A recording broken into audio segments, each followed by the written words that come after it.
कांग्रेस की भारत जोड़ो यात्रा को आज 38 दिन हो गए और भारत जोड़ो यात्रा ने आज 1000 किलोमीटर का सफर तय कर लिया। इस बीच राजस्थान के मुख्यमंत्री अशोक गहलोत कर्नाटक के बेल्लारी में भारत जोड़ो यात्रा में हिस्सा लेने पहुंचे। इस दौरान उन्होंने केंद्र सरकार पर जमकर हमला बोला।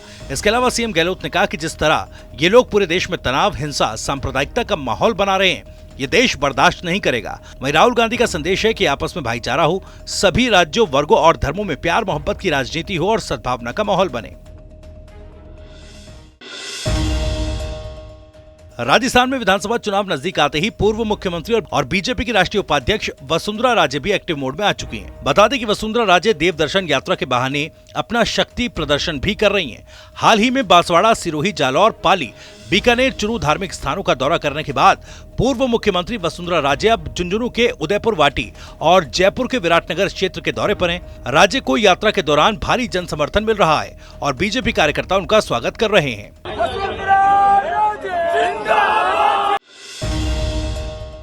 त्योहारी सीजन के कारण खाद्य पदार्थों में मिलावटखोरों पर कार्रवाई करने के लिए स्वास्थ्य विभाग अलर्ट मोड पर है।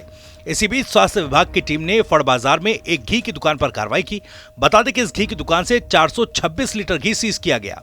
वहीं सीएचएमओ अबरार पवार ने कहा कि सैंपल की जांच के बाद कार्रवाई की जाएगी। विभाग की इस कार्रवाई से फड़ बाजार के अन्य बाजारों में खलबली मच गई। वहीं मंत्री प्रताप सिंह ने कहा कि मिलावटखोरी पर सूचना देने वाले को 51,000 का इनाम दिया जाएगा। करना उसके खिलाफ हम कार्रवाई करेंगे तो उसको अब नया सिस्टम लाने की 51,000 रुपये चालान पे उसको इनाम दिया जाएगा। 51,000 रुपये का उसको इनाम दिया जाएगा, कहीं पर 5,000 रुपये का इनाम दिया जाएगा। इनाम की राशि और निर्धारित की है जिससे हम मिलावटियों के खिलाफ अभियान चला सकें, क्योंकि ये इससे बड़ा पाप कुछ नहीं हो सकता। मतलब आप तो सीधा जहर दे रहे हो मिलावट कर। ऐसे में मैं लोगों से अपील करूँगा, कहीं भी कोई लगता है आपको यहाँ मिलावट हो रही है, यहाँ गड़बड़ है, यहाँ तय रेट से ज़्यादा पैसे ले रहे हैं या कम तोल के दे रहे हैं, वो जो भी हमें बताएंगे, या कहीं पेट्रोल पंप पर गड़बड़ है या कहीं कांटे पर गड़बड़ है, कहीं पर भी गड़बड़ है, हमारी जिम्मेदारी है कि हम ऐसे करप्शन के खिलाफ कार्रवाई करें। उनको लगता है कि यहाँ पर तुरंत का 181 पर वो सूचना दे दें, हमारे यहाँ शिकायत दर्ज करा दें, हम तुरंत एक्शन लेकर कार्रवाई करें। राजस्थान के स्कूलों में शिक्षकों की कमी को लेकर आए दिन स्थानीय लोग और छात्रों द्वारा धरना प्रदर्शन किया जाता है। इसी क्रम में प्रदेश के उच्च शिक्षा मंत्री बीडी कल्ला के गृह जिले में शिक्षकों की कमी के लिए छात्र और ग्रामीण तालाबंद करके धरना प्रदर्शन कर रहे हैं। खबरों के मुताबिक नोका तहसील के मोरखाना गांव के एक स्कूल में 26 शिक्षकों की जगह 13 शिक्षक हैं। इसी वजह से 700 बच्चों की पढ़ाई बाधित हो रही है। वहीं जालौर जिले के सांगाड़ा गाँव में राजकीय उच्च माध्यमिक विद्यालय में अध्यापकों की कमी से नाराज विद्यार्थियों ने विद्यालय गेट पर ताला लगाकर विरोध प्रदर्शन किया। बता दें कि विद्यालय में कुल 21 पद स्वीकृत हैं, लेकिन विद्यालय में महज 7 शिक्षक ही कार्यरत हैं। इस वजह से छात्रों की पढ़ाई प्रभावित हो रही है।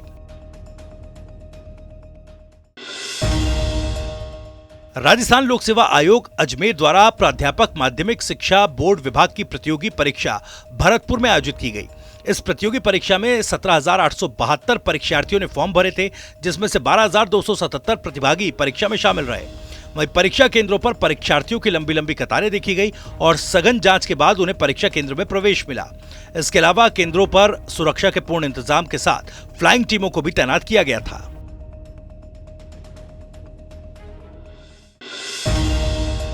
राजधानी जयपुर में एक बार फिर पैंथर ने रिहायशी इलाके में दस्तक दी। बता दें कि 14 अक्टूबर की देर रात करीब 10 बजे पामकोट कॉलोनी में घूमने निकले युवक ने कॉलोनी की सड़क पर बेखौफ घूमते पैंथर को देखा, जिसके बाद जगतपुरा स्थित पामकोट कॉलोनी के लोगों में दहशत का माहौल है। वहीं सड़क पर घूम रहे पैंथर को नजदीक आते देख युवक भागकर अपने घर में छिप गया। इसके अलावा सड़क पर घूमते पैंथर की तस्वीर मौके पर लगे सीसीटीवी कैमरे में कैद हो गई, जिसके बाद स्थानीय लोगों ने इसकी जानकारी दी।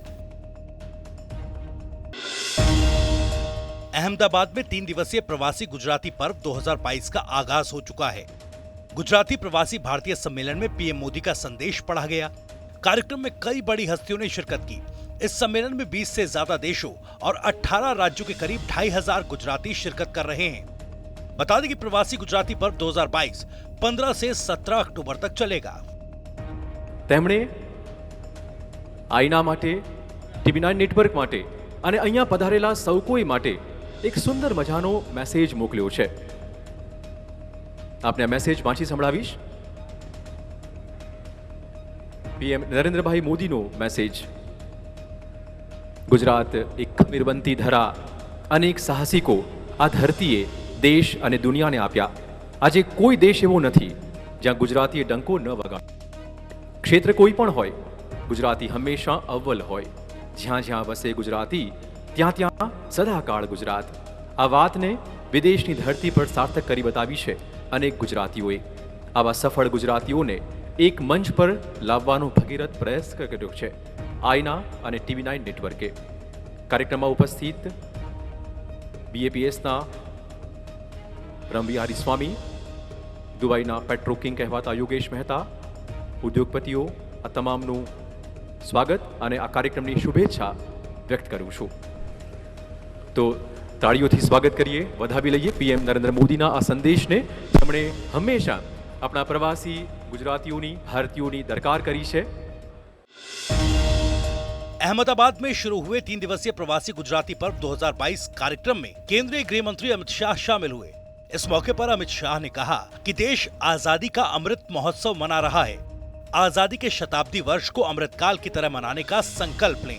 देश का नंबर 1 न्यूज नेटवर्क TV9 और association of Indian American in north America इस कार्यक्रम की मेजबानी कर रहे हैं. साथ ही अमित शाह ने कहा कि देश की समृद्धि में गुजरातियों का बहुत बड़ा योगदान रहा. उन्होंने TV9 को इस कार्यक्रम के जरिए गुजरातियों को सम्मानित करने के लिए धन्यवाद दिया. प्रवासी गुजराती पर्व 2022 का आगाज हो चुका है. गुजरातियों के सबसे बड़े पर्व का शुभारंभ करते हुए TV9 न्यूज नेटवर्क के MD और CEO वरुण दास ने कार्यक्रम में शामिल होने वाले दिग्गजों का स्वागत किया. इस मौके पर उन्होंने ब्रांड इंडिया बनाने के लिए गुजरातियों और तमाम प्रवासी भारतीयों की तारीफ भी की. TV9 न्यूज नेटवर्क के MD और CEO वरुण दास ने रूस यूक्रेन युद्ध के दौरान भारत के स्टैंड को भी सराहा. उन्होंने इस मौके पर कर्ज के जाल में न फंसने वाली भारतीय अर्थव्यवस्था का जिक्र करते हुए कहा कि अब भारत का समय आ चुका है, हमारा समय आ गया है.